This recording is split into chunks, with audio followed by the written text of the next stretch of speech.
Good evening and salutations, my Days of Our Lives fans. Let's talk about Rafe and Melinda. Trash. Trans. Trash? I think that's how she pronounced her last name. Melinda. So pretty much she's grilling Rafe on the fact that she feels that he's been biased up until this point. Like, him clearing Sammy, clearing Allie, you know what I'm saying? Like, stuff like that where it's like, you know, it looks like he's too close to the case.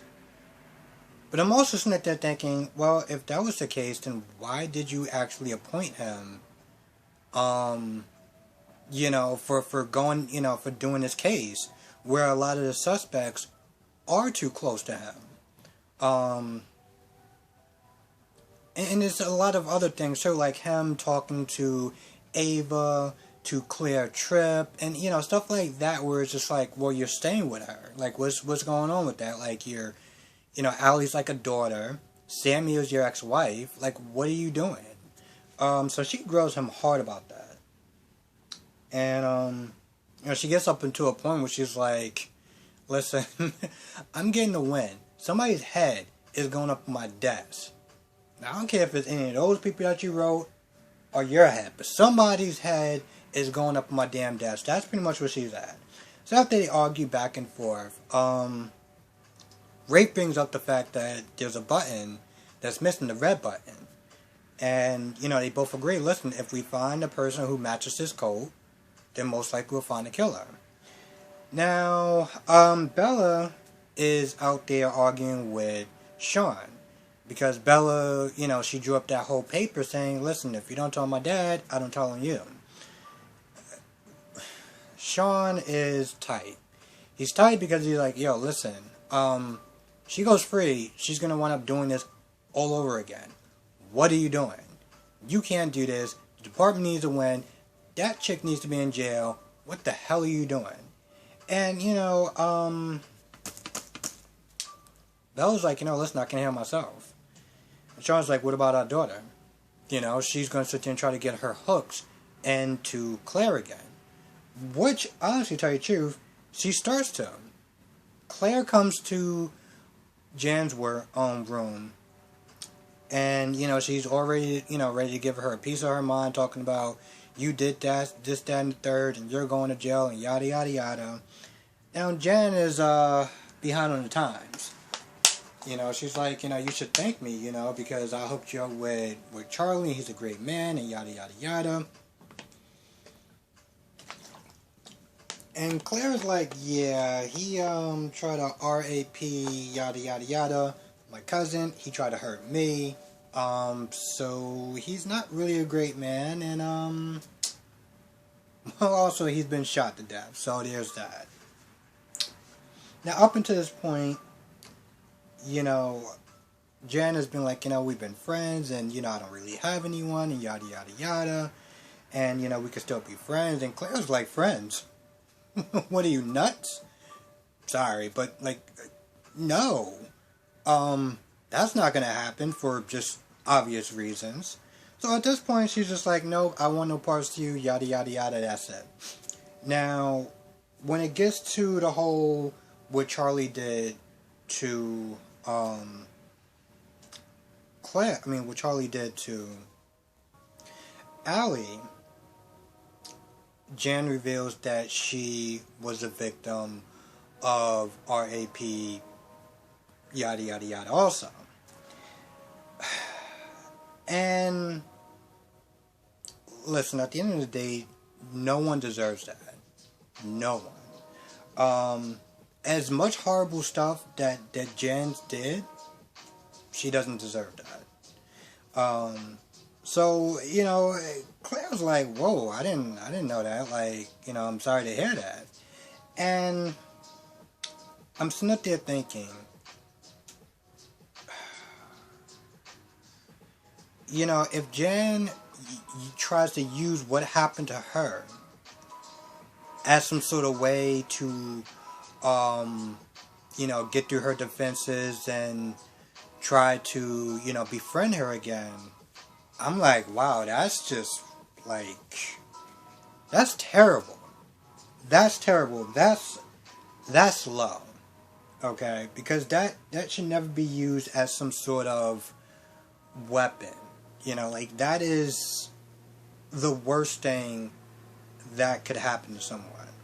And to sit there and use that as some sort of, oh, well, this is my end to get back in with Claire, to sit there and start all this shenanigans again. It's like, that's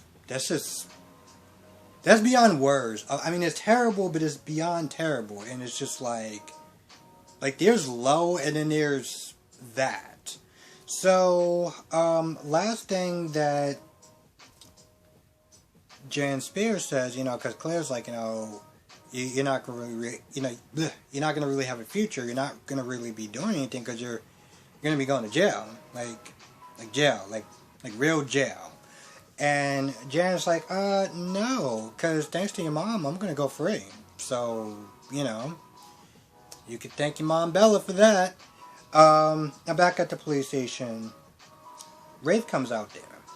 Rafe is like, so, where's Jan? Supposed to be hauling her ass in here. Why is that not happening? And Sean's like, well, here's the thing. And Bella, you know, interjects, and she's like, you know, I couldn't do it. You know, I signed some sort of agreement with Jan that I wouldn't press charges. And I gotta sit there and do what I gotta do to protect my dad, and that's just how it's gonna be. So Rafe was like, listen, I understand what you had to do. Like, I get it. But you should have talked to me. And once again, it's like Rafe is just, I feel like sometimes he kind of gets a short end of the stick, at least from the stuff that I've seen. Between the fact that everyone has been lying to him, holding up his investigation, all that other crap, it's just like, bro, are you sure? Like, you cool with coming back being a commissioner? Because it's like, how much does this job pay exactly? So with that going on, Bella tries to button up her coat. She realizes that there's a button missing, and Rafe is like, there's a button that's missing off your jacket. What's that about? And I think Bella was like, yeah, Jan said something about that too. I don't know. I don't know what's going on. And that's when Rafe pulls out the evidence. It's like, oh, you mean this belt that's in this little plastic baggie? Like, what's that about? And one of them, I don't remember who, said, like, where did you find that? And that's when Rafe was like, yeah, I found that at Charlie's apartment. You know, Dead Charlie. So now Sean has this look like, ooh, this isn't good. This isn't good. And Bella just has that look of worry. Now, there's a couple of times where they're talking about Charlie and who did it and stuff like that. And you can see that Bella's kind of worried. Like, she has a look on her face where she's like, either she did it, or she knows who did it, or something. Like, she just has that look of worry. Now, back at John's place, John and Marlena's place, John ain't happy. John's not happy. You know, he knows that, you know, I think Marlena told him that she dropped the charges. She made some sort of agreement so that way Jen can go free. And John's like, nah, if I gotta go to jail, so what? I want her to go to jail. And Marlena's like, well, it's already done. And John's like, well, I can come over there and she can undo it. Because I'm not having this psychopath just run around town at any moment, can try to sit there and hurt Bella. Like, it's just not going to happen. So they argue back and forth. Somewhere along the lines, John is like, you know, listen, I could have killed Charlie. The only way I can know that, I don't remember, is that if you hypnotize me. Now, Marlena has reservations about that, but eventually she decides to do it at her office because Sammy's there, and Susan's there, and Brady's there, and you just got too many people walking around at any point in time somebody can overhear it. You know, she hesitates about it because there's a good chance that he did do it, and, like, she's just like, yo, listen, nobody knows anything, let's just kind of just it's a Friday. How about we just enjoy the weekend? Like that's her mindset. But they go to the office. She hypnotizes him. He starts to remember. He remembers going upstairs. He remembers hearing a voice of Charlieson saying, "No, don't shoot me." And he gets in the room. He sees somebody with a red coat. And that's it. He heard the gunshot and he sees somebody with a red coat. And that's pretty much where it ends. Now, I don't know if they're going to get to next week or the week after. If that person turns around and it is Bella. Now, here's the thing I guess this works in a way to some extent. Because Bella would have reason to go after Charlie because Charlie tried to physically hurt, Claire. Now, Sammy would probably have more motive because of what Charlie did to Allie. I'm not saying that she shouldn't have went after her. I mean, I'm not saying that she shouldn't have went after him. I'm just saying that Sammy has more of a reason than,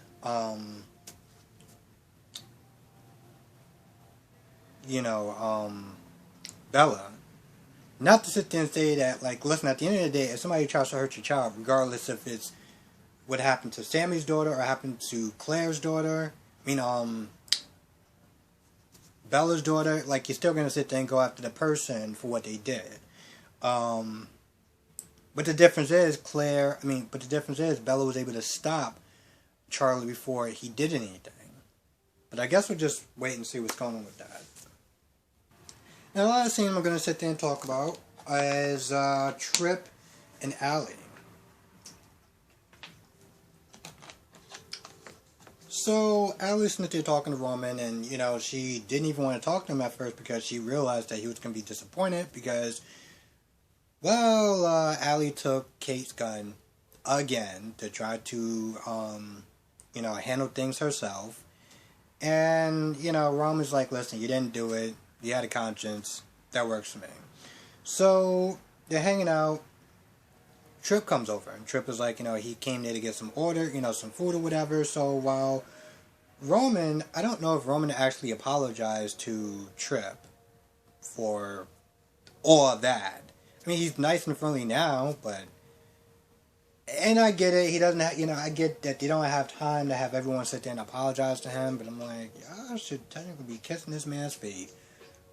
I gotta sit there and say, if that was me, man, I would have been eating there free for a while and then some. And yes, I get it. I understand the circumstances. They didn't know, no one knew, yada, yada, yada. I'm not gonna lie, I'm somewhat kind of a person that hold grudges, and by somewhat, I mean, well, I guess it depends. I've been known to hold a grudge. Point is, he goes in the back, Trip and Allie start talking. Now, Allie is, happy that, at first she apologizes for, her nearly ruining Trip's life, but, Trip is like, listen, you didn't know, it happened. Like, you believe the evidence backed it up at that time. I get it. Let's just put it behind us. We're good now. Let's not even really sit there and talk about it. So they, she agrees to kind of just drop it and to accept, he forgave her, so just accept it. And, Allie is, in awe in the fact that he knows what he wants to do. He knows he wants to be a medical, a doctor, and he has the drive in the world to sit there and do that. Allie, on the other hand, has been just known for partying, and that's it. Not even worrying about getting a job or money or anything like that. Because, well, let's just be honest, she's just been a vapid teenager and acting like a vapid girl for most of her life. Just to be honest. Which I'm just like, I don't know. For me, I need a woman that actually has ambitions, something going on. And I get now, with Henry, it's kind of hard to do that stuff. But when she's sitting there saying, well, I don't know what I want to do with my life or anything like that as far as getting a job and stuff like that, I'm like, no offense, but most women in your position may not actually have had to, she just comes across as just vapid and kind of, privileged a little bit. Like, yeah, she lives with, Nicole, and her family's not there taking care of her, and she has money and stuff like that. But I'm just like, listen, there's women out there that have not even a third of the resources that you have, and yet they have to drive to sit there and try to do something. You're just like, well, I guess I'll get a job. I don't know what I really want and stuff like that. So I'm just like, I'm not going to lie. Trip, I know that you are feeling her, but what exactly are you feeling about her? I mean, she's kind of pretty. That's cool. I don't know. I guess just the whole vapid thing that just kind of bothers me. Anyway, Trip just seems like, yo, listen, you can sit there and do it. Like, just decide on what you want, and do it. And I help you out any way I can. Because he wants to be part of Henry's life, so that's cool. And somewhere along the line, he picks up Henry. Henry throws up on him. Allie starts trying to throw up off of Trip's shirt, and then for some odd reason, she's like, "No, just take it off."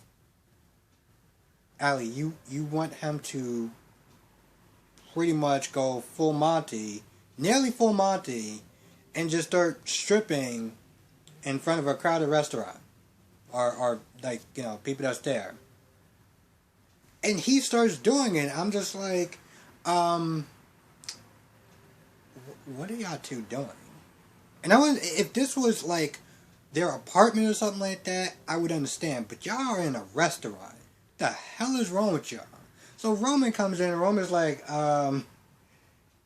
this is awkward. So he comes in with the dinner, and he puts back on his shirt or whatever. Now he's like, listen, Henry threw up on him, and I want to kind of wipe it off or whatever. And Trip was like, no, that's fine or whatever. Now, at some point, I think this is after, when he gets the food from Roman. And something drops. I don't know if it's his pacifier or something. Something drops. And they both pick it up, and, they do the whole touching hands or whatever, and they look at each other. And I'm just like, alright, so I get exactly where this is going. And, listen, I've had misgivings about Allie for a while. I don't think she's a terrible person, but I know that Chanel at one point was not there, trying to go after him or look at him, and I'm like, listen, if I had to sit there and choose between Chanel and Allie, I'm going to pick Allie every single damn time. That is not even a question, because, listen, I get that now she can't, she's lived a vapid life, a vapid privileged life, which I'm not exactly a fan of, but whatever. Now she's being a mom and, whatever. She's working. This chick, on the other hand, is just like, let me find me a rich man. So, yeah, Allie wins on that front. And, I actually think that's about it. Let me double check. Yeah, I think that's about it. You know what? I'm not gonna lie. It was actually really good seeing, Melinda again. That woman is hot. Alright? Listen, here's the thing about, these soap opera actresses and stuff like that. For the most part, I'm just like, I mean, you're pretty. You're soap opera pretty. That's cool. You're soap opera beautiful. Melinda, on the other hand, is just... I actually put Melinda above Chloe. Chloe, don't get me wrong, she's hot. Chloe's also a moron in the sense that she is going after a man that is, one, a coward, and two, is in love with someone else. I mean, I'm pretty sure Melinda has done her share of crap, because it's Salem and everyone has done their share of crap. But if I had to sit there and choose between, if I had to put a ranking, Chloe actually falls under the bottom of Melinda. I don't know, something about just her fiery spirit and the fact that she actually looks beautiful. It's just like, Yeah, she's going above you. Hey, they really did a good job with her hair.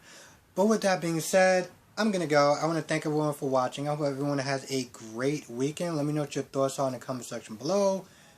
Be safe, everyone. I will catch you in the next video.